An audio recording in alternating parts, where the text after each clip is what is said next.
Real news में ख़बरनि जो सिलसिलो जारी है। तव्हांखे बदीन खां ख़बर ॾींदो हलां। बदीन प्रेस क्लब में होशू एक्शन कमेटी जे रुकन मुजाहिद अली शीदी कंबराणी ऐं मोहम्मद आरफ शीदी शेर जनरल होशू मोहम्मद शीदी जे मज़ार ते ज़मीन ते नाजाइज़ कब्ज़े बाबति प्रेस क्लब ते साफ़ियुनि खे ब्रीफिंग ॾींदे मुजाहिद अली शीदी आरफ अली शीदी चयो त जनरल होशू मोहम्मद शीदी जी ज़मीन ते कब्ज़ो बर्दाश्त न कंदासीं। मक़ामी तौर सियासी सपोर्ट सां होशू मोहम्मद शीदी जी मज़ार ऐं कब्रिस्तान वारी ज़मीन ते कब्ज़ो करे सिंध में रहंदड़ शीदी बिरादरी ऐं समूरी सिंध वासियुनि जी दिल आज़ारी करे रहियो आहे।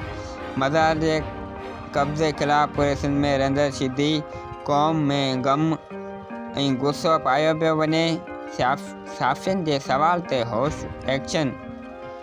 होशू एक्शन कमेटी जे रुकन माजिद अली शीदी हिन चयो त शीदी क़ौम सियासी सूरत ते आज़ादु आहे ऐं इंशाअल्लाह पंहिंजे सियासी लाअमल जो ऐलान पिणु कंदी। वधीक ख़बरनि लाइ ॾिसंदा रहो real news social media network, अवाम जो आवाज़।